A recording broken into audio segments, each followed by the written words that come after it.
Hello guys, कैसे हैं आप लोग। आज से अच्छे होंगे। आप सब लोगों की पढ़ाई अच्छी चली होगी। आप सब लोगों का आपके अपने ऑनलाइन प्लेटफॉर्म प्रयाग एकेडमी में बहुत बहुत स्वागत है। हम लोग उत्तराखंड डीएलएड जो परीक्षा होने वाली है 2022-23 सत्र के लिए 2024 में हो रही है, उसके लिए प्रीवियस ईयर क्वेश्चन हम लोग लेकर के आ रहे हैं आप लोगों के लिए। तो आप लोगों का जो प्रीवियस ईयर का क्वेश्चन है उसका सलूशन लेकर के आ रहे हैं।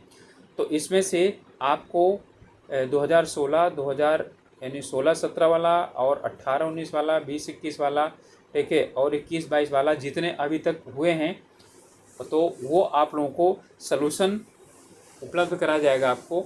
और साथ में आपके लिए कुछ मैथमेटिक्स के भी क्वेश्चन, कुछ रीजनिंग के क्वेश्चन, ठीक है, और कुछ जीके के भी क्वेश्चन, और कुछ चाइल्ड साइकोलॉजी के जिसे आप लोग बोलते हैं सीडीपी, ठीक है, या शिक्षण अभिरुचि के प्रश्न। तो आज हम लोग सिर्फ शिक्षण अभिरुचि के प्रश्न करेंगे, 50 प्रश्न करेंगे। और ये 2021-22 का प्रश्न पत्र है, 2021-22 का प्रश्न पत्र है जिसे हम लोगों को आज सॉल्व करना है। ओके, तो इसमें आज सिर्फ और सिर्फ शिक्षण अभिरुचि को हम लोग सॉल्व करेंगे। ओके, तो चलिए शुरू करें। इससे पहले आप लोगों से रिक्वेस्ट है कि आप चैनल पर नए हैं या चैनल को सब्सक्राइब नहीं किया आप लोगों ने तो प्लीज़ ज़रूर सब्सक्राइब कीजिएगा। ठीक है, ये इंग्लिश और हिंदी दोनों मीडियम में उपलब्ध है आपका। शुरुआत करते हैं। सबसे पहला है विद्यालय में समावेशी वातावरण का सृजन किया जा सकता है। तो जब समावेशी का मतलब है सभी बच्चों को एक जैसा इन्हें ट्रीट करना, ठीक है, यानी कि इसमें है इंक्लूसिव इन्वायरमेंट जो होता है। और इंक्लूसिव एजुकेशन का मतलब ही होता है कि सभी प्रकार के बच्चे, चाहे वो विशेष आवश्यकता वाले हों या किसी प्रकार को, सबको एक साथ बैठा करके पढ़ाना। हाँ, पढ़ाते समय कुछ ध्यान रखना, विशेष ध्यान रखना, ठीक है। तो यहाँ पर दिया हुआ है सभी विद्यार्थियों की पूर्ण प्रतिभागिता सुनिश्चित करके। हमारा जो उत्तर होगा यही वाला होगा, ensuring full participation of the all students, ठीक है, ये हमारा होगा। देखिए, ये यानी कि समावेशी का नहीं है, पाठ्य पुस्तक सीखने का ये भी नहीं है, विशेष आवश्यकता वाले बच्चों को कक्षा से पृथक करके। तो फिर समावेशी शिक्षा कहाँ हुई। समावेशी शिक्षा का मतलब होता है कि सभी बच्चों को एक साथ लेकर के चलना। और जो चीज़ यहाँ पर बताया जा रहा है उसे आप लोग चाहें तो साथ में नोट करते चले जाइए, ठीक है, आपके लिए बहुत इम्पॉर्टेंट होगा। क्योंकि इसके विषय में आप लोगों को जो हम लोग बताएंगे, ठीक है, वो जो है आप लोगों को शिक्षण अभिरुचि और सीडीपी सब मिश्रित करके बताया जाएगा। ओके, आप अपनी कक्षा में सृजनात्मक बच्चे की पहचान कैसे करेंगे, ठीक है, क्रिएटिव चाइल्ड होता है उसकी पहचान कैसे करेंगे, ठीक है। तो जो उसकी पहचान आप करेंगे, यदि वह किसी कविता या कहानी का सृजन स्वयं करता है, बिल्कुल क्रिएटिव है वो। If he creates a poem or store it own, यदि वह किसी कविता का पाठ करता है, बिल्कुल नहीं होगा। यदि वह किसी किताब में दी गई कहानी को सुनाता है, नहीं। यदि वह पुस्तक में दिए गए चित्र को देखकर बनाता है, नहीं। जब वो खुद, क्रिएटिव का मतलब हुआ, सृजनात्मक का मतलब हुआ कि वो खुद क्या करता है, अपने आप किसी भी चीज़ का, नई चीज़ का निर्माण करता है, उसे बोलते हैं। तो हमारा उत्तर हो जाएगा ए।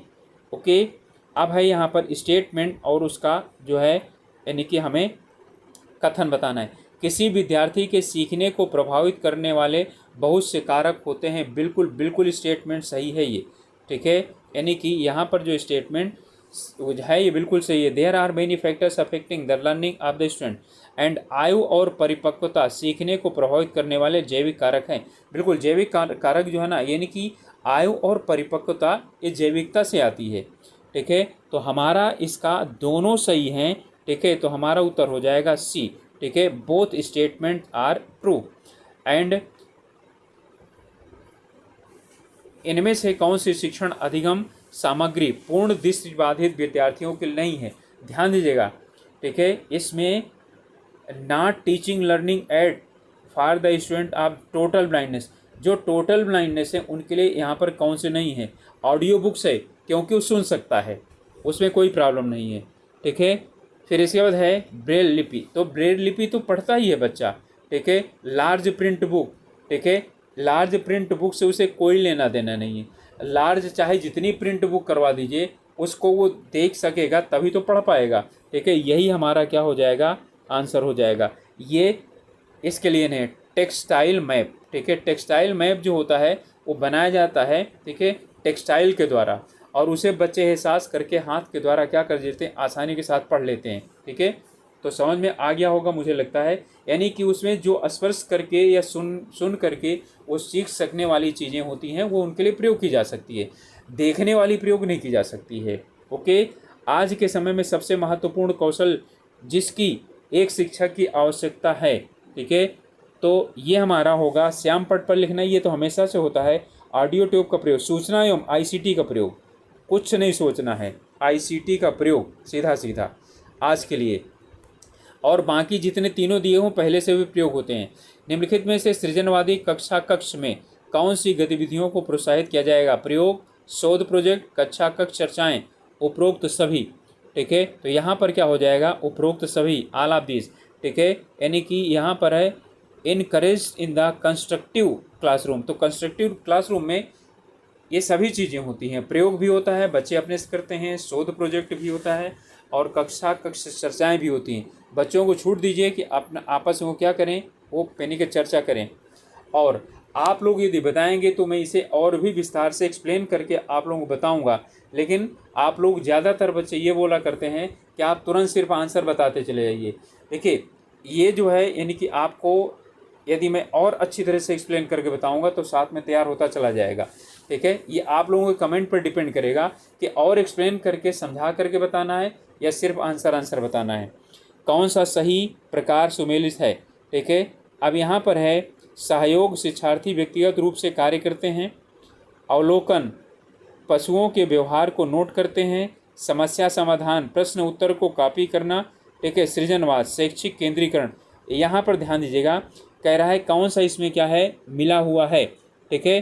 तो यहाँ पर देखिए सहयोग, सहयोग का मतलब होता है, कोलैबोरेशन का मतलब है लर्नर इंडिविजुअल नहीं, वर्क इन ग्रुप, यानी समूह में कार्य करता है, गलत हो गया। अवलोकन, पशुओं के व्यवहार को नोट करते हैं, पशु जैसा कर रहा है देख करके उसको व्यवहार को नोट करते हैं, ये बिल्कुल आपका सही है। ऑब्जर्वेशन का मतलब है देख करके नोट करना। फिर समस्या समाधान, समस्या समाधान का मतलब है प्रैक्टिकल करना, ना कि कॉपी करना, ठीक है। सृजनवाद का मतलब शिक्षक केंद्रित, सृजनवाद का मतलब बच्चा खुद क्या करे, ठीक है। कंस्ट्रक्टिव का मतलब है बच्चा टीचर से कुछ न पूछे, अपने आप खुद करे। तो हमारा आंसर क्या हो जाएगा, बी हो जाएगा। ओके, नेक्स्ट है बच्चों के संज्ञानात्मक विकास के लिए आप विद्यालय में किस प्रकार की गतिविधि कराएंगे? तो इसमें उसे ऐसी गतिविधि करने के लिए देंगे जिससे उसका चिंतन कौशल विकसित हो। हमारा आंसर ही सही होना चाहिए। Give him such the activity to do so that his thinking skill will develop. उसे प्रश्न उत्तर याद करने के लिए देंगे, नहीं। संज्ञानात्मक विकास की बात कर रहा है, उसे अधिक से अधिक लिखने का अभ्यास कराएंगे, नहीं। व्याख्यान विधि का अवधारणा समझाएंगे, नहीं, ठीक है। तो हमारा उत्तर हो गया ए। वर्तमान समय में शिक्षक की भूमिका क्या है?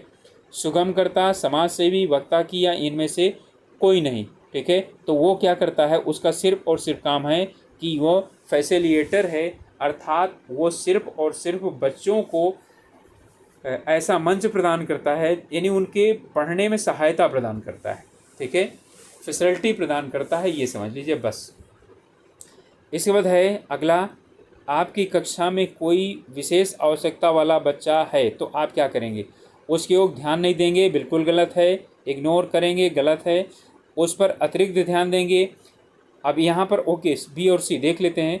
बहुसंवेदी तकनीक का प्रयोग शिक्षण के लिए करेंगे, बिल्कुल हमारा डी सही होगा, ठीक है। यानी वो उसे एक्स्ट्रा टेंशन देंगे। दूसरा, मल्टी सेंसनरी अप्रोच भी क्या करेंगे, अपनाएंगे, ठीक है। जैसे यदि बच्चा जो है वो दृष्टिबाधितार्थ है, तो यानी कि उसे दिखाई नहीं पड़ता है, तो उसे ऑडियो और स्पर्श वाला दोनों चीज़ें साथ में क्या करना होगा, ठीक है, यानी कि दिया जाए तो ज़्यादा बेटर रहेगा, ठीक है। चलिए, इसके बाद है नेक्स्ट, एक अनुत्तीर्ण विद्यार्थी को उसी कक्षा में पूरी निष्ठा से अध्ययन करने के लिए कैसे प्रोत्साहित किया जा सकता है? एक बार बच्चा अपने उत्तीर्ण हो जाता है तो दोबारे बार वो मेहनत नहीं करता है। ठीक है, तो इसमें जो होगा शिक्षक परामर्श बिल्कुल काम नहीं करेगा। ठीक है, टीचर्स काउंसलिंग बिल्कुल काम नहीं करेगी, अभिभावक परामर्श ये भी काम नहीं करेगा, छात्र संघ भी नहीं करेगा। ओके, मनोवैज्ञानिक परामर्श, साइकोलॉजिकल काउंसलिंग उसकी करवानी पड़ेगी, जिससे क्या हो जाएगा, वो फिर से दोबारा मन लगा करके पढ़े।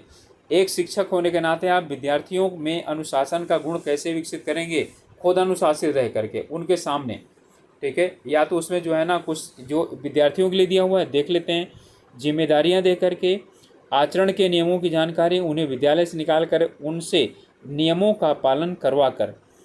तो इसमें जो हमारा उत्तर होना चाहिए, ठीक है, मेरे अनुसार उन्हें जिम्मेदारियां दे करके होना चाहिए। Sorry, by offering responsibility. जब उनको रिस्पॉन्सिबिलिटी दी जाएगी तो वो अपने आप अनुशासन में आ जाएंगी, उन्हें अनुशासन का मतलब समझ में आएगा। ठीक है, विद्यार्थी सबसे अच्छा कैसे सीखते हैं, सुनकर, पढ़कर, करके और देखकर। ठीक है, तो सबसे अच्छा कब सीखते हैं, अच्छी तरह से आप लोगों को मालूम है, करके, बाई डूइंग। ठीक है, यानी कि लर्निंग बाई डूइंग सबसे अच्छा क्या होता है, वो मेथड है सीखने का। यदि शिक्षक छात्रों के सृजनात्मक चिंतन को बढ़ाना चाहता है तो उसे अधिक ध्यान केंद्रित करना पड़ेगा, अभिसारी चिंतन, अपसारी चिंतन दोनों में या इनमें से किसी में भी नहीं। ठीक है, तो उसमें डाइवर्जेंट थिंकिंग, कन्वर्जेंट नहीं, केंद्रितकरण नहीं करना है, उसे बोलिए कि तुम ब्रॉड माइंड से सोचो, तो अपसारी चिंतन। ओके, अपसारी का मतलब होता है चारों तरफ से चिंतन करना, एक जगह केंद्रित नहीं करना, ये भी हो सकता है, ये भी हो सकता है, ये भी हो सकता है, ये भी हो सकता है, सब तरफ से सोचो। प्रारंभिक अवस्था में बच्चों की भाषा का विकास करने के लिए शिक्षक को भाषा सीखने के किस सिद्धांत को अपनाना चाहिए, संबद्धीकरण, अनुकरण, पुनर्बलन और ये सभी, यानी एसोसिएशन, इमिटेशन, रेनफोर्समेंट और ऑल ऑफ दिस। ठीक है, तो शुरुआत की बात कर रहा है, प्रारंभ में बच्चों को जब सिखाना होता है तो संबद्धि पहले बात अनुकरण आती है, अध्यापक बोल के सिखाता है। ठीक है, फिर पुनर्बलन, यदि बच्चा बोलता है उसे बोलते हैं वेरी गुड, और फिर संबद्धीकरण है, ऐसा बोला तो इसे ऐसा बोलिए। ठीक है, A for apple, B for boy, C for cat, और सी फॉर यानी कैट भी होता है, और डी फॉर डॉग, और डी फॉर डॉल भी होता है, तो संबद्ध कर दिया गया। ठीक है, तो ये सभी होते हैं, ऑल ऑफ दिस। इसके बाद आता है शिक्षण सामग्री के मुख्य प्रकार हैं, श्रव्य सामग्री, दृश्य सामग्री, दृश्य शब्द सामग्री, सभी। ठीक है, इसमें है टीचिंग एड्स, ये सभी हैं। श्रव्य में सिर्फ सुनाई पड़ता है, टेप रिकॉर्डर, दृश्य में सिर्फ दिखाई पड़ता है, प्रोजेक्टर, और दृश्य शब्द जो है ये जैसे सामने लिखा भी जा रहा है और मैं बोल भी रहा हूँ, श्याम पट पर टीचर लिखता है और बोलता भी है, वो दृश्य शब्द हो गया। टीवी सामने चल रहा है, वीडियो सामने चल रहा है, दृश्य शब्द है। ठीक है, ऑल ऑफ दीज। नेक्स्ट है, निम्नलिखित में से शिक्षण की विशेषता कौन सी है, शिक्षण की विशेषता, which is the following the characteristic of the teaching. ठीक है, तो टीचिंग जो है उसकी विशेषता है, यह एक जटिल सामाजिक प्रक्रिया है, एक शिक्षण एक व्यावसायिक गतिविधि है, शिक्षण एक अंतःक्रिया है, और उपरोक्त सभी और ऑल ऑफ दिस। ठीक है, it is a complex social process, right, professional activities, yes. ठीक है, और ये क्या है, इंटरेक्टिव प्रोसेस, बिल्कुल सभी क्या हैं, यानी कि इसमें सही हैं। नेक्स्ट है, शिक्षण के निम्नलिखित अवस्थाओं से मूल्यांकन की अवस्था कौन सी है, पूर्व क्रियावस्था, मूल्यांकन की अवस्था की बात पूछ रहा है। ठीक है, इवैल्यूएशन स्टेज। ठीक है, इसे जब यानी कि हम लोग, यदि आप लोग बोलेंगे तभी पढ़ाएंगे, वो क्योंकि पढ़ने के लिए बच्चे तैयार नहीं होते, बोलते हैं MCQ करवाइए। ठीक है, पढ़ाने के लिए तब आप लोगों को बताया जाएगा कि मूल्यांकन अवस्था कौन सी है, अंतः क्रियावस्था, उत्तर क्रियावस्था, और इनमें से कोई नहीं। ठीक है, none of this, post active age, interactive age. ठीक है, तो इस वाले में हमारा होता है उत्तर क्रिया जो है ना, पोस्ट एक्टिव फेज, इस फेज को ही मूल्यांकन अवस्था कहा जाता है। ओके, पूर्व क्रियावस्था, उसमें तो जो है बच्चा तो सिर्फ और सिर्फ दिमाग से जो सोचता है, सामने जो देखता है, इंद्रियों के द्वारा जो देखता है, सुनता है, स्पर्श करता है, उसी चीज़ को समझता है। प्रभावी शिक्षण निर्भर करता है। तो प्रभावी शिक्षण किस पर निर्भर करता है? शिक्षक की शारीरिक संरचना पर। शिक्षक बहुत स्मार्ट होगा तो क्या बहुत अच्छा पढ़ाएगा क्या? आप लोग इसे सोचिए। तो सोचने पर आप लोग इसे कुछ पढ़ने की जरूरत नहीं, आराम से क्या कर सकते हैं, बता सकते हैं। यानी शिक्षण में कौन, यानी पढ़ाने में क्या होता है, नहीं है। शिक्षक के पहनावे पर, कोट पैंट पहन करके अच्छा नहीं पढ़ाया जा सकता है, ठीक है। ड्रेसिंग सेंस पर भी नहीं, उसकी फिजिकल बिल्ड पर नहीं, शिक्षक के ज्ञान पर। वेरी गुड, यही होगा, ठीक है। शिक्षक के ज्ञान पर, उसका व्यवहार बहुत अच्छा हो, ज्ञान ना हो तो भी काम नहीं चलेगा। ज्ञान होगा तो व्यवहार अपने आप आ जाएगा, ठीक है। यानी कि जिस पेड़ में फल लगते हैं तो डालियां नीचे झुक जाती हैं, ठीक है। तो शिक्षक के ज्ञान पर क्या करता है, शिक्षण प्रभावी होता है, व्यवहार पर नहीं। यदि एक छात्र कक्षा में विलंब से आता है तो शिक्षक क्या करेगा? अब क्या करेगा, ये ज़्यादातर क्वेश्चन, ये लगभग आप लोग 50 में 35-40 क्वेश्चन तो बिना पढ़े हुए कर सकते हैं, ठीक है। तो उसे बाहर निकाल देना चाहिए? बिल्कुल नहीं, ठीक है। उसे पनिश करना चाहिए? बिल्कुल नहीं। कई दिनों तक उसे अनुपस्थित दिखाना चाहिए? ये भी नहीं। तो फिर डी बचा, उसके साथ सहानुभूति यानी सहानुभूति और समझदारी का व्यवहार करना चाहिए। Treat him with the sympathy and the understanding. कोई ना कोई कारण होगा जिसके कारण क्या होगा, ठीक है, वो देर करके आता है, ठीक है, विलंब से आता है। पता लगाने का सही तो इसका ये है कि छात्र के विलंब से आने का कारण पता लगाना चाहिए, ये होगा इसका उत्तर सही से, ओके। इसके बाद एक योग्य शिक्षक वह होता है जो क्या करता है। अब योग्य शिक्षक की कई विशेषताएं होती है। अब यहाँ जो दिया हुआ है, कक्षा को नियंत्रित कर सके, ये शिक्षक का जो है ना गुण नहीं होता है, ठीक है। अपने छात्रों को ईमानदारी और मेहनत से कार्य करने के लिए प्रेरित कर सके, हो सकता है, देखेंगे। अपने छात्रों में पहल करने की भावना का विकास कर सके और अपनी कक्षा का मनोरंजन कर सके, ये नहीं, ठीक है, और ये भी नहीं। अब इन दोनों में से एक अच्छा सा कौन सा होगा, ठीक है, जिसे आप लोगों को चुनना है। तो चुनना क्या होगा, जो अपने कक्षा में ईमानदारी और मेहनत से कार्य करने के लिए बच्चों को प्रेरित कर सके। कैन, ठीक है, charge his students to work with the honesty and hard work. देखिए ये भी आएगा, छात्रों को पहल करने की भावना विकास कर सके, ये बहुत अच्छा है, ये भी अच्छा है, ठीक है। लेकिन इन दोनों में से सबसे अच्छा पहले वाला है, ठीक है। शिक्षण में सुधार लाने के लिए एक शिक्षक को क्या करना चाहिए? छात्रों की गलतियों पर कठोर कार्यवाही करनी चाहिए। जहाँ भी आए ना कठोर, बिल्कुल काट दीजिए। शिक्षण विद्यालय की नीतियों के विरुद्ध कार्य करना चाहिए, इसको भी काट दीजिए। अपनी गलतियों को सुधारना चाहिए और पूर्व शिक्षकों की आलोचना करना चाहिए। लो 3 कट गया, अब बाकी बचा। शिक्षक को देखना चाहिए कि मेरे अंदर कहीं ना कहीं पढ़ाने में या किसी भी चीज़ में जो है कोई गलती रह गई है, जिससे कि जो यानी बच्चे हैं उनको समझ में नहीं आ रहा है। तो शिक्षण सुधार यही है।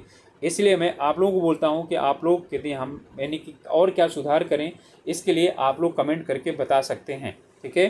तो ये हो जाएगा करेक्ट हिज या her own mistake. Next question इसमें है, एक शिक्षक को सभी छात्रों से कैसा व्यवहार करना चाहिए, ठीक है। अब ये भी सब यानी कि आप लोगों को इसे पढ़ने की जरूरत नहीं है, आसानी से समझ जाएंगे, ठीक है। मित्रवत, समान व्यवहार, व्यक्तिगत व्यवहार, निस्वार्थ व्यवहार। अब यहाँ पर जो दिया हुआ है लगभग हमको लगता है कि सभी क्या होने चाहिए, सभी सही हैं, लेकिन नहीं। यहाँ पर कह रहा है, क्वेश्चन फिर पढ़िए, how should teachers behave with all students. All students के साथ उसे क्या करना चाहिए, बिहेव इक्वली, यानी समान व्यवहार करना चाहिए। सभी छात्रों के साथ समान व्यवहार करना चाहिए। यहाँ ये होता है कि छात्रों के साथ कैसा करना चाहिए, तो मित्रवत व्यवहार करना चाहिए, व्यक्तिगत नहीं, ठीक है। निस्वार्थ व्यवहार भी किया जा सकता है, लेकिन यहाँ पर उत्तर क्या होगा, सभी के समान, यानी सभी के साथ समान व्यवहार किया जाना चाहिए। शिक्षण किस स्तर पर किया जाता है, तो स्मृति स्तर पर, बोध स्तर पर, चिंतन स्तर पर, उपरोक्त सभी स्तर पर, ठीक है। तो स्मृति स्तर, बोध स्तर, चिंतन स्तर, ठीक है।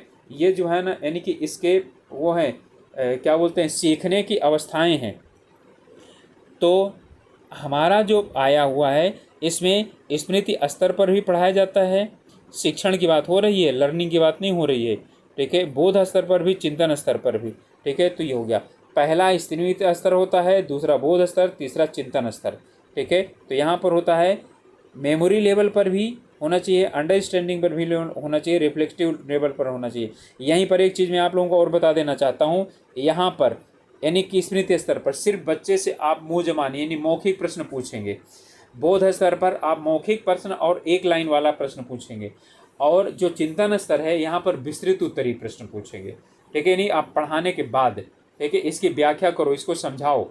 ठीक है, और वहाँ पर होता है यानी कि बोध स्तर में तो भारत के वर्तमान राष्ट्रपति का नाम बताओ, ये बोध स्तर का क्या है, ठीक है, प्रश्न है। ठीक है, और जो है इसके बाद पाठ्य सहगामी क्रियाकलापों की सफलता या असफलता अधिकांशतः किस पर निर्भर करती है, तो सक्सेस आर फेलर को curricular activities mostly depend on, ये निर्भर करती है शिक्षकों के दृष्टिकोण उत्साह पर, अभिभावकों पर, छात्रों पर या समुदाय पर। इसे बहुत ध्यान समझेंगे, बिल्कुल इससे कोई लेना देना नहीं है, आसानी से आ जाएगा। कह रहा है कि पाठ्य आगामी क्रियाओं की सफलता असफलता किस पर निर्भर करती है, शिक्षकों के दृष्टिकोण पर। बहुत से शिक्षक बोलते हैं अरे बच्चों, ठीक है, ये आर्ट वगैरह और गाना वाना गा करके 26 जनवरी में क्या करोगे, ठीक है, क्रिकेट खेल करके सचिन तेंदुलकर नहीं बनोगे, ठीक है, चलो पढ़ाई करो, वो सिर्फ पढ़ाई पर लगे रहते हैं। लेकिन जब टीचर बोलते हैं कि कोई बात नहीं है, आपके शारीरिक विकास के लिए क्रिकेट खेलना भी ज़रूरी है, जाइए आप थोड़ी देर आधा घंटा खेल करके आइए। ठीक है, ये इस पर जो है ना यानी कि ये है, ठीक है, आपका ओके। तो हमारा हो जाएगा शिक्षकों के दृष्टिकोण उत्साह पर, attitude and enthusiasm of the teachers. Next है निम्नलिखित में से कौन सी सीखने की विशेषता नहीं है, सीखना एक प्रक्रिया है, उत्पाद नहीं। ठीक है, बहुत ध्यान से इसे समझना पड़ेगा, ये थ्योरेटिकल क्वेश्चन है, तभी हम इसका उत्तर दे पाएंगे। सभी सीखना ओके, ये जो है ना ये सही है। ठीक है, learning is a process not a product, learning process है, प्रोडक्ट नहीं है। प्रोडक्ट का मतलब उत्पाद है, जिसमें मिले, उत्पाद का मतलब है गेहूँ पैदा हो गया, ठीक है, ये पैदा हो गया, वो पैदा हो गया। लर्निंग जो है ना सीखना, इतिहास पढ़े हैं तो इतिहास में पढ़ करके हम समझ और अतिरिक्त जो है ना वो कर सकते हैं। आप एक आम का पेड़ लगाएंगे तो आम का एक ही पेड़ निकलेगा, दो नहीं निकलेंगे। ठीक है, वो उत्पाद होता है। ठीक है, सीखना, सभी सीखना उद्देश्यपूर्ण और लक्ष्य उन्मुख नहीं होता। अब नहीं बिल्कुल सही, यहाँ पर क्या है, यही हमारा क्या है, गलत हो जाएगा। ठीक है, ऑल लर्निंग इज़ नॉट, नहीं बल्कि all learning is purposeful and goal oriented. तो ये हमारा उत्तर यही हो जाएगा, गोल ओरिएंटेड होना चाहिए। शब्दों में व्याख्या करने के लिए सीखने की बहुत विस्तृत है, बिल्कुल सही है, इनमें से कोई नहीं का मैटर ही नहीं है। ठीक है, तो हमारा क्या हो जाएगा, क्वेश्चन का आंसर समझ में आएगा। ठीक है, इसका मतलब है कि सीखना उद्देश्यपूर्ण और लक्ष्य उन्मुखी भी होता है, और यहाँ बोल रहा है नहीं है। ठीक है, हम क्यों सीखेंगे और क्या सीखेंगे, ये लक्ष्य निर्धारित करता है। ओके, चलिए नेक्स्ट है, विद्यालय एक सामाजिक संस्था है जो या जिसके समाज को उच्च स्तर तक उठाने में योगदान देता है, बिल्कुल करता है। लोगों को संरक्षित और प्रसारित करता है, क्या लोगों को संरक्षित करता है, क्या कुछ जैविक प्रबंधन है, अच्छे को बुरे से अलग करता है, नहीं। ये सब क्या है हमारे, ये जितने भी आंसर है वो सब गलत हो गए, बल्कि हमारा क्या है, सिर्फ ए वाला सही है। ठीक है, contributes to the rising of the society to the higher standard. ठीक है, सोसाइटी पर बहुत इसका योगदान होता है। नेक्स्ट है, एक शिक्षक के सामने महत्वपूर्ण चुनौती होती है, किस चीज़ की चुनौती होती है, कक्षा में अनुशासन बनाए रखना, छात्रों को गृह कार्य करवाना, प्रश्न पत्र तैयार करना, शिक्षण अधिगम प्रक्रिया को रुचिपूर्ण बनाना। अब यदि आप ध्यान से समझें तो उसके लिए यही सबसे कठिन होता है। ठीक है, to make the teaching learning process enjoyable, यानी कि बच्चे ऐसा कैसे वो पढ़ाए कि बच्चे इंजॉय लेकर के पढ़ें, यानी कि वो बोरिंग हो करके ना पढ़ें, इंजॉय के साथ पढ़ें। ओके, नेक्स्ट है, एक अच्छे संप्रेषक में होना चाहिए। संप्रेषक का मतलब होता है, मैं आप लोगों के साथ बोल रहा हूँ, ये संप्रेषण कर रहा हूँ। ठीक है, आप लोग जो है वो जब आप लोग बोलेंगे किसी के सामने तो आप संप्रेषण कर लेंगे। तो बोलने में, सुनने में, भाषा का प्रयोग करने में, वाणी में हास्य का प्रयोग करने में, देखिए एक अच्छा संप्रेषक जो होता है ना, हास्य करने में नहीं, यूज़ द ह्यूमर स्पीच, ठीक है, यहाँ पर तो ये यानी कि होना ही नहीं चाहिए। अब यहाँ पर है अच्छा संप्रेषक, अच्छा वक्ता होना चाहिए, ठीक है। तो क्या होना चाहिए, भाषा का प्रयोग करने में, ठीक है, स्पीकिंग बोलने में नहीं, न सुनने में, ठीक है। वैसे अच्छे वक्ता को अच्छा श्रोता भी होना चाहिए, लेकिन जब बोले तो वो अच्छा बोले, सही भाषा का प्रयोग करे। तो यानी कि संप्रेषक का मतलब है अच्छे भाषा का प्रयोग करना। शिक्षक से संबंधित वे कारक जो सीखने वाले को अकादमिक उपलब्धि को प्रभावित करते। अकादमिक का मतलब है कि क्लास फर्स्ट हो गया, क्लास सेकंड हो गया, क्लास 10th हो गया, 11th हो गया, ये किसे अकादमिक बोलते हैं, ठीक है, एकेडमिक बोलते हैं। तो teacher related factors that influence learner अकादमिक अचीवमेंट आर, छात्रों की स्वीकृति, शिक्षकों की देखभाल, निर्देशात्मक तकनीकों का प्रभावी उपयोग या उपरोक्त सभी। ओके, तो इसमें होता है ये शिक्षक से संबंधित वे कारक जो सीखने वाले की अकादमिक उपलब्धि को प्रभावित करते हैं। छात्रों की स्वीकृति बिल्कुल सही है। शिक्षकों यानी विद्यार्थियों की देखभाल ये भी इसके अंतर्गत आ जाता है। निर्देशात्मक तकनीकों का प्रभावी उपयोग ये भी आ जाता है। तो सभी, ठीक है, यानी acceptance of the students, caring of the learners, affective use of the instructional techniques, ये भी। तो सभी जो है ये जब वो पढ़ाए क्लास में तो इन चीज़ों का उसे ध्यान रखना चाहिए। कुल मिलाकर कहने का मतलब ये है, विद्यार्थी के सीखने को प्रभावित करने वाले व्यक्ति कारक कौन से हैं, ठीक है। व्यक्ति का मतलब सिर्फ और सिर्फ जो विद्यार्थी से संबंधित हो, इसका मतलब है इंडिविजुअल, ठीक है। दो process factors that affect the learning of student, ठीक है, वो इंडिविजुअल होना चाहिए। शिक्षक के यानी शिक्षण का तरीका ये तो शिक्षक से संबंधित है। शिक्षक का प्रयोग द्वारा किया गया TML, TLM का मतलब है टीचिंग लर्निंग मटेरियल, वो क्या प्रयोग कर रहा है, ठीक है। इस पर आत्म प्रत्यय, रुचि और अभिक्षमता, शिक्षक का संप्रेषण कौशल, ये जो तीनों मैंने काट दिया, ठीक है। Communication skill of teaching, teaching style of teaching, TLML of teaching, ये सब सिर्फ और सिर्फ टीचर से निर्भर करता है। ये वाला आत्म प्रत्यय, रुचि और अभिक्षमता, self concept, interest and aptitude, ये निर्भर करता है, ये छात्र पर निर्भर करता है, ठीक है। छात्र यदि चाहेगा अपने आप तो पढ़ेगा, छात्र की रुचि होगी तो पढ़ेगा, और छात्र में अभिक्षमता होगी तो क्या करेगा, पढ़ेगा, नहीं तो नहीं पढ़ेगा। ओके, क्लियर हो गया। नेक्स्ट है, यदि कोई बच्चा स्व अध्ययन करने में आंतरिक रूप से संतुष्टि प्राप्त करता है तो इसका अर्थ है, ध्यान दीजिएगा, क्वेश्चन पढ़िए अच्छी तरीके से, आप बिल्कुल उत्तर तुरंत बता देंगे। If a child gets internal, ठीक है, satisfaction from the self study, it means, यानी कोई बच्चा खुद पढ़ता है और खुद संतुष्ट होता है, हाँ आज मैंने अच्छा पढ़ा है, ठीक है, और इसी तरह से मुझे पढ़ना चाहिए, मैंने कुछ याद कर लिया, तो उसे क्या है, वो बच्चा बुद्धिमान है, आंतरिक रूप से अभिप्रेरित है। बिल्कुल यही आपका आंसर होगा, ठीक है, आपका आंसर होगा बी, यानी कि इंट्रिंसिकली, ठीक है, मोटिवेटेड, आंतरिक रूप से वो क्या है, मोटिवेटेड है, ठीक है, यानी उसे कहने की जरूरत नहीं है, वो खुद पढ़ता है। और जब पिता बोलते हैं, माता जी बोलती हैं, चलो एक लेसन याद करके सुनाओ, चॉकलेट पढ़ाएंगे, दिलवाएंगे, तो बाह्य प्रेरित है, ठीक है। अध्यापक बोलेंगे कल याद नहीं करेगा होगी तो पिटाई करेंगे, वो बाह्य यानी अभिप्रेरित है। ओके, तो बाह्य रूप से प्रेरित नहीं है ये, ठीक है। बाह्य रूप से प्रेरित का मैंने उदाहरण बता दिया, ठीक है। वो लोगों को दिखाना चाहता है कि मैं जो देखो मैं क्या करूँगा, पहली पोजीशन लेकर के आऊँगा, तो बाह्य रूप से प्रेरित है।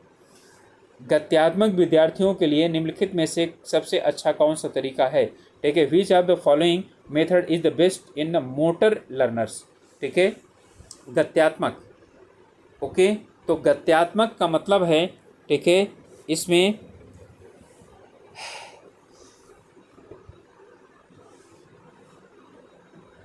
पाठ का एक व्यापक सारांश श्याम पट पर प्रदर्शित करना, ये तो नहीं होगा।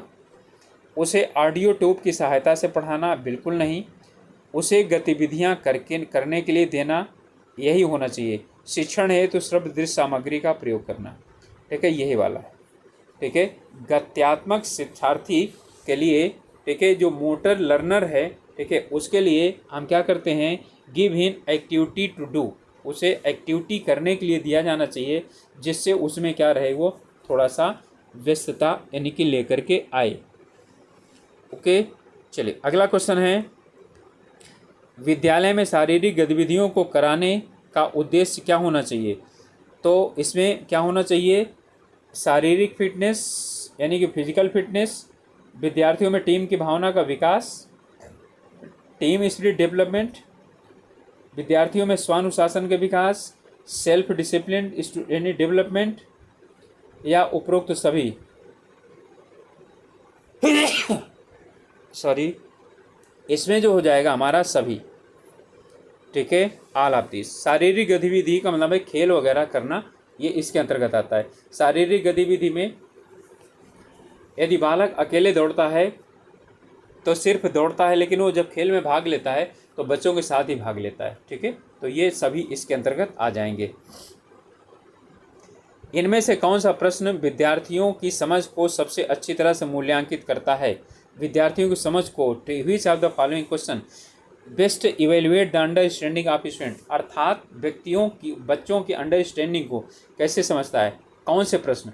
भारत को स्वतंत्रता प्राप्त हुई, ठीक है, ये अंडरस्टैंडिंग नहीं बताएगा। ठीक है, ये अंडरस्टैंडिंग बताएगा?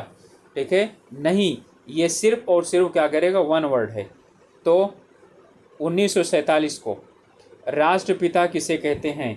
तो ये भी अंडरस्टैंडिंग कह सकता है, लेकिन आगे भी देख लेते हैं। भारत के राष्ट्रपति का नाम, राष्ट्र पशु का नाम फट से बता देंगे ये। ठीक है, नेम द नेशन एनिमल। ठीक है, who is the called, sorry, राष्ट्रपिता किसे कहते हैं? महात्मा गांधी। एक शब्द में, यहाँ से कुछ नहीं, तो ना तो इसमें, ना तो इसमें, ना तो इसमें, मतलब कि इनसे कुछ ना सोचना पड़े, और समझ उसी में होता है जब सोच करके बच्चा उत्तर दे। ठीक है, तो जैसे आज यानी बारिश कैसे होती है, इसका उत्तर बच्चा देगा तो वो अंडरस्टैंडिंग होगा। तो संतुलित आहार किसे कहते हैं, उदाहरण दीजिए। ये क्या हो जाएगा, what is the balance diet, give example, ये इससे संबंधित हो जाएगा। नेक्स्ट है, इनमें से कौन सी गतिविधियाँ विद्यार्थियों में भावात्मक कौशल को विकसित करने में सहायक होती हैं? ठीक है, इमोशनल स्किल विकसित करने के लिए सहायक होती हैं। नृत्य एवं नाटक, गृह कार्य करना, कविता पढ़ना, इंडोर गेम खेलना। ठीक है, यहाँ भावनात्मक की बात कर रहा है। ठीक है, तो भावनात्मक में नृत्य और नाटक। ठीक है, यही जो है आपका होना चाहिए, क्योंकि इनसे जो इमोशनल है वो सामने आते हैं। बच्चे को कभी रोने का नाटक करना पड़ेगा, कभी हंसने का नाटक करना पड़ेगा, कभी नाराज़ होने का नाटक करना पड़ेगा।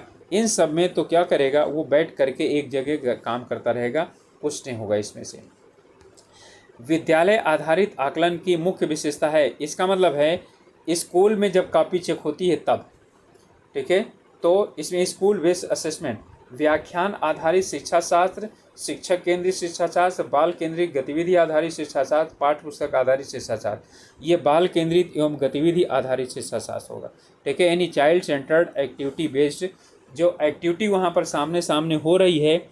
ठीक है, और जो है बालक क्या करता है, पढ़ता है, देखता है। ठीक है, यानी उसको जो पढ़ रहा है दिख रहा है, अध्यापक देखता है, उसे क्या करता है, इवेल्युएट करता है।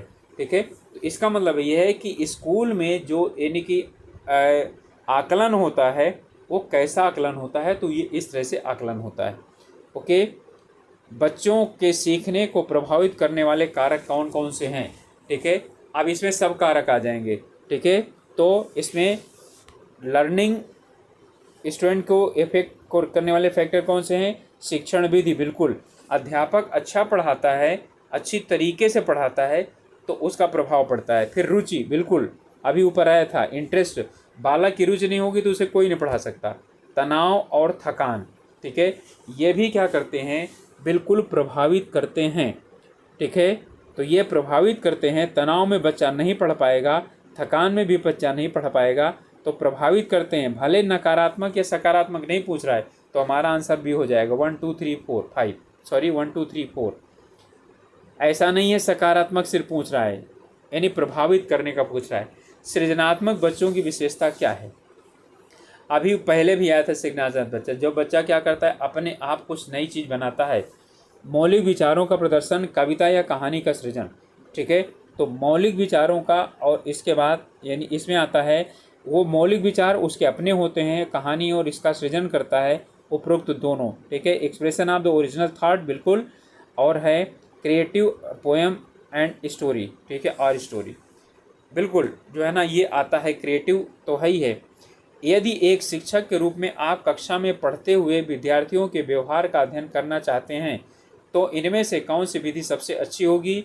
As a teacher you want to study the behaviour of the students studying in the classroom, then which method is the best method? साक्षात्कार विधि नहीं, साक्षात्कार विधि में आप बच्चे से पूछेंगे समाज नीति विधि, अवलोकन विधि और केस स्टडी विधि। ठीक है, यानी कि इंटरव्यू मेथड नहीं, सोशियोमेट्री, ऑब्जर्वेशन और केस स्टडी। ठीक है, अब इसमें जो आपका होगा केस स्टडी भी नहीं होगा। अब यहाँ क्वेश्चन सीधा पूछ रहा है पढ़ते हुए बच्चे को देख करके, तो सीधा सीधा अवलोकन विधि, ऑब्जर्वेशन मेथड, बस हो जाएगा। साक्षात्कार विधि, अब यहीं से विधि समझ लीजिए। साक्षात्कार विधि का मतलब क्या हुआ? बच्चे से आप सवाल करते हैं, वो उत्तर देता है, उसके आधार पर आप निर्धारित करते हैं।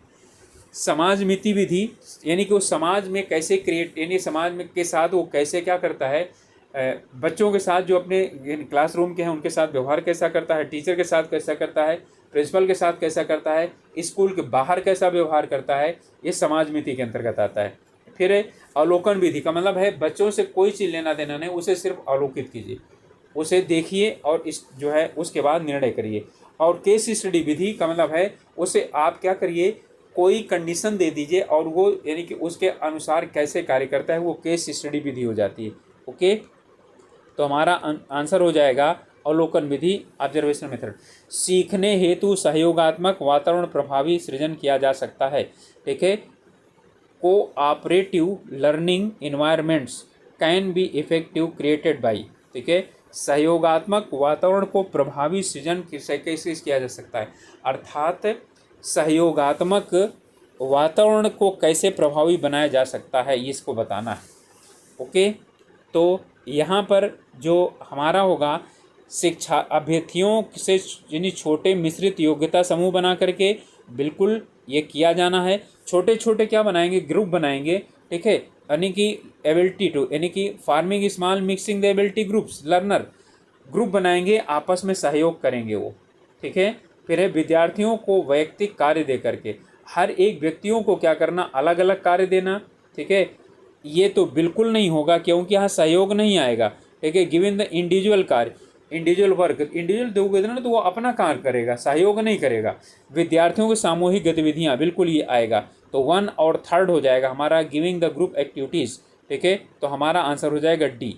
ठीक है, ओके, आंसर होगा डी। इसका आंसर समझ में आ गया होगा आपको, अर्थात सामूहिकता की भावना समूह में ही होती है, व्यक्तिगत नहीं होती। ठीक है, नेक्स्ट है कथन है एक साक्षात्कार कक्षा का एक सकारात्मक कक्षा का वातावरण अकादमिक उपलब्धि को बढ़ाता है और विद्यार्थी में उचित कक्ष वातावरण को बढ़ावा देने में सहायता करता है। ठीक है, a positive classroom environment enhance academic achievement and help to the promote appropriate classroom behavior in student। ठीक है, अब यहाँ पर जो हमारा है ये बिल्कुल इसका यानी कि ये जो कथन है बिल्कुल सही है, यानी सकारात्मक कक्ष वातावरण जो होगा वहाँ पर बच्चे अच्छे तरीके से पढ़ेंगे, उनका व्यवहार अच्छा होगा, विद्यार्थियों में स्वस्थ संबंध एवं मूल्य को बढ़ावा देकर सकारात्मक सीखने के वातावरण को बनाया जा सकता है। ठीक है, बिल्कुल ये भी क्या है, सही है। ठीक है, तो इसमें ये दोनों क्या है, कथन भी सही है और व्याख्या भी सही है, क्योंकि ये व्याख्या ना इसी से संबंधित है। ठीक है, तो हमारा यहाँ पर हो जाएगा ए। ठीक है, by the promoting the health relationship and the values among the students a positive learner environment can be created, both statement are corrected. ठीक है, एंड एक्सप्लेनेशन इज करेक्ट। ठीक है, दोनों सही हैं, कथन भी सही है और उसका एक्सप्लेनेशन भी। विद्यार्थियों के लिए पाठ्य सहगामी गतिविधियों को डिजाइन करने के लिए निम्नलिखित में से कौन सी बातें ध्यान में रखी जानी चाहिए? विच of the following things should be kept in mind for the designing को सर्कुलर एक्टिविटीज़ फॉर स्टूडेंट्स। ठीक है, तो इसमें है गतिविधियां आयु के अनुरूप होनी चाहिए, केवल सामाजिक विकास पर केंद्रित होनी चाहिए, विद्यार्थियों की रुचि के अनुसार होनी चाहिए। ठीक है, देखिए यहाँ पर है, जहाँ पर केवल आ जाता है उसे क्या कर दीजिए, it should be focus on only psycho socio development, बिल्कुल इससे संबंधित नहीं है। अब उसके बाद आयु के अनुसार होनी चाहिए गतिविधि, बिल्कुल सही है। एक्टिविटी शुड बी एज, ठीक है, तो 1 हो गया और 2। अब जहाँ 2 हो उसे काट दीजिए। अब आपका क्या बचा, सिर्फ ऐसे आप आंसर निकालते हैं। तो 1 और 3 आपका सही हो जाएगा डी। इनमें से कौन सा विकल्प सृजनवाद से संबंधित है? सृजनवाद का मतलब है, ठीक है, कंस्ट्रक्टिविज्म, ठीक है, यानी कि कंस्ट्रक्शन करना, सृजन करना। तो ज्ञान निष्क्रिय रूप से प्राप्त नहीं किया जाता, अपितु सक्रिय रूप से निर्मित किया जाता है। ठीक है, बिल्कुल हो सकता है, संबंधित हो सकता है इसका। ठीक है, और आगे देख लेते हैं। अधिगम को एक निष्क्रिय प्रक्रिया के रूप में देखा जाता है, बिल्कुल गलत है। ठीक है, learning is seen is a जो है पैसिव प्रोसेस, ठीक है, नहीं होता, ये एक्टिव प्रोसेस होता है। यह शिक्षक केंद्रित दृष्टिकोण है, बिल्कुल नहीं। शिक्षक यानी टीचर सेंट्रल्ड अप्रोच नहीं, लर्निंग की बात कर रहा है। सृजनवाद, सृजन जो होता है ना, बालक अपने से करे, अध्यापक के कहने पर करता है तो वो बालक जो है ना, उपरोक्त में से कोई नहीं, हमारा ए आंसर होगा। नॉलेज इज नॉट, ठीक है, passively received but active build, ठीक है, करके सीखना। अभिप्रेरणा क्या है? What is motivation? अभिप्रेरणा का मतलब है किसी को किसी भी कार्य को करने के लिए क्या करना, तैयार करना, उसे अभिप्रेरणा कहा जाता है। ठीक है, एक आवश्यकता अथवा इच्छा जो व्यवहार को शक्ति देती है और उसे निर्देशित करती है। अ नीड और डिजायर दैट जो है ना एनग्रेसेस एंड डायरेक्ट्स द बिहेवियर। किसी नई समस्या स्थिति के लिए पूर्व प्रयुक्त पद्धति से अनुक्रिया करके प्रवृत्ति, ये बिल्कुल गलत है। Tendency to response to a new problem situations, ये नहीं। अभिप्रेरणा इससे नहीं मतलब है नई परिस्थितियों को प्रभावशाली ढंग से सामना करने की योग्यता, ये अभिप्रेरणा नहीं होता है। ठीक है, टू एबिलिटी ये होता है एडजस्टमेंट, ठीक है, इसको एडजस्टमेंट बोलते हैं। Ability to deal effective with the novel situation, ठीक है, इसे जो है हम एडजस्टमेंट बोलते हैं। और फिर इसके बाद है, इसका तात्पर्य व्यक्ति के अनूठे विचारों से समुच्चय से है, बिल्कुल नहीं है। Refers to unique the set of the individual thought, ये यही है। आवश्यकता हो तो और इच्छा भी हो, ठीक है, उसी को ही क्या करना है, निर्देशित करना, उसे बोला जाता है। ठीक है, अ नीड और desire that the energies and the directs the behaviour. ठीक है, नेक्स्ट है 96। अब हम लोग काफ़ी नज़दीक आ चुके हैं। इस वाले में हम सिर्फ करवाएंगे आपको शिक्षण अभिरुचि, फिर इसके बाद और आप लोगों को रीजनिंग और मैथ का भी करवाएंगे और जीके का भी करवाएंगे। ठीक है, तो आप लोग ज़रूर रिस्पांस ज़रूर दीजिएगा। ठीक है, और कैसा लगा आप लोगों को इस विषय पर ज़रूर बताइएगा और चैनल को सब्सक्राइब ज़रूर कीजिएगा। मानसिक क्रियाएं जो कि ज्ञान एवं अनुभव प्राप्त करने वाली प्रक्रियाओं से संबंधित हैं, जैसे चिंतन, प्रत्यक्षण, अवधान, समस्या समाधान आदि का संबंध किससे है? ठीक है, द मेंटल एक्टिविटीज से ध्यान दीजिएगा, मानसिक क्रियाओं का, with the process of the knowing and the experiencing such as the thought process, यानी कि percepts, attention, problems solving activities are related to, किससे संबंधित हैं ये? ठीक है, तो संबंधित किससे हैं? ओके, संज्ञानात्मक प्रक्रिया से, सामाजिक प्रक्रिया से, जैविक प्रक्रिया से, संवेगात्मक प्रक्रिया से, इमोशनल, बायोलॉजिकल, सोशल या कॉग्निटिव जो है यानी कि प्रक्रिया से ये संबंधित हैं। ठीक है, तो ये संबंधित हैं किससे? सीधा सीधा संज्ञानात्मक, कॉग्निटिव से, चिंतन, प्रत्यक्ष, अवधारणा आदि समस्या हैं। ठीक है, यदि ये होती क्रोध, गुस्सा, प्यार, ठीक है, अपनत्व, तो क्या होता? वो संयोगात्मक हो जाता। ठीक है, चलिए नेक्स्ट है, यदि कोई शिक्षक स्वयं को महत्व देता है तो इसका अर्थ है अपने आप को महत्व देगा तो आत्म केंद्रित होगा।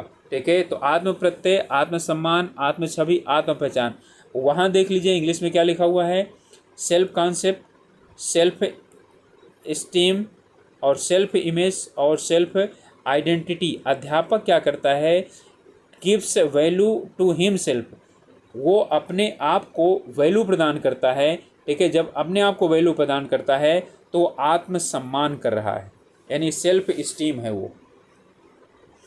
यदि किसी विद्यार्थी में किसी कार्य को अच्छे से करने की विशिष्ट क्षमता है तो इसका तात्पर्य यह है कि इसके लिए उसके पास क्या है, अभिवृत्ति है, जागरूकता है, अभिक्षमता है या रुचि है। If a student has the specific capacity to do, ध्यान दीजिएगा, विशिष्ट क्षमता है, task well, it means he has an, तो क्या उसके पास अभिवृत्ति है यानी एटीट्यूड है, अवेयरनेस है, एप्टीट्यूड है या इंटरेस्ट है। इंटरेस्ट होने पर तो क्या करता है, ठीक है, वो विशिष्ट रूप से नहीं वो कार्य नहीं करेगा। ठीक है, तो यहाँ पर यानी कि आपका विशिष्ट रूप नहीं आएगा, बल्कि जो है वो उसमें एप्टीट्यूड होगा, अभी क्षमता होगी। जब उसमें क्षमता होगी तभी वो अच्छी तरीके से कार्य, विशिष्ट क्षमता है दिया है ना।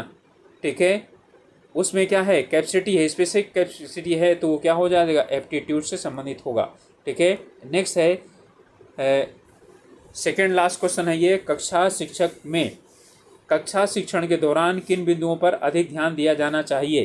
ठीक है, अर्थात कक्षा में जब पढ़ा रहा होता है अध्यापक तो क्या ध्यान देना चाहिए। During the classroom teaching which of the following things should be given more importance. ठीक है, तो यहाँ पर आएगा प्रत्येक बच्चे को प्रतिभागिता सुनिश्चित करना, बिल्कुल यानी ये तो ध्यान देना चाहिए। व्यक्तिगत भिन्नता को समझना बिल्कुल होना चाहिए। केवल प्रतिभावानी विद्यार्थियों के अनुरूप पाठ्य योजना, ये गलत है। विद्यार्थियों के सीखने की गति के अनुसार पढ़ाना, ओके वेरी गुड, सबसे अच्छा ये। ठीक है, अब यहाँ पर हम जो है ना, यहाँ ABCD शायद नीचे होगा, तो यहाँ क्या होगा, ये भी और ये भी और ये भी, ये गलत है। जहाँ तीसरा होगा उसका काट देंगे। हाँ ओके, तो 3 देखिए, यहाँ भी 3 है, यहाँ भी 3 है, यहाँ भी 3 है, काट दीजिए। 1 2 4 D आपका आंसर हो जाएगा। ओके, लास्ट क्वेश्चन है, निम्नलिखित में से नैतिक विकास के घटक हैं।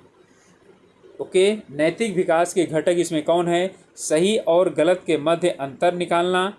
ठीक है, स्वयं को दूसरे के व्यक्ति के स्थान पर रखना, जब दूसरे लोग परेशानी में हो तो उनकी मदद करना। नैतिक विकास का मतलब क्या होता है। ठीक है, which of the following are the components of the moral development. ठीक है, तो नैतिक विकास जो होता है वो सही और गलत का अंतर करना भी होता है, यानी कि डिस्टिंग्विश बिटवीन द राइट और wrong, put the one safe to other. जब तक आप दूसरों के जगह पर अपने आप को नहीं रखकर सोचोगे तब तक अच्छा कार्य नहीं कर सकते। दूसरे के लोगों को परेशानी होते हैं तो उनको मदद करना बिल्कुल सही है। जब 2 सही हो जाएं तो इनमें सभी होता है, ऑल ऑफ दिस। ठीक है, तो ये हमारा 2021-22 का शिक्षण अभिरुचि का वाला पार्ट था, और ये यानी कि आपको 200 प्रश्नों को करवाने में कम से कम 3 घंटे लग जाएंगे या 4 घंटे लग जाएंगे। इसलिए इस यानी कि इनको कई पार्ट में डिवाइड करके आप लोगों के सामने प्रस्तुत किया जा रहा है। चलिए, जीके और यानी कि शिक्षण अभिरुचि में तो जल्दी हो जाएगा, लेकिन रीजनिंग और मैथमेटिक्स में आप लोगों को पढ़ाना पड़ेगा, समझाना पड़ेगा, इसलिए एक साथ नहीं करवाया जा सकता है। ठीक है, तो 2 खंड में या 3 खंड में करके इसे प्रस्तुत करेंगे हम लोग आप लोगों के सामने। तो हमारा प्रयास कैसा लगा आप लोग ज़रूर बताइएगा, और आप लोगों की ही यानी उस पर हम लोग आगे इन पर यानी प्रोग्रेस होंगे। और यदि आप लोगों का जो है कोई भी ज़्यादा जो है हम लोगों को उत्साहवर्धक यदि आप लोगों का जो है साथ ना रहेगा तो फिर नहीं हो पाता है।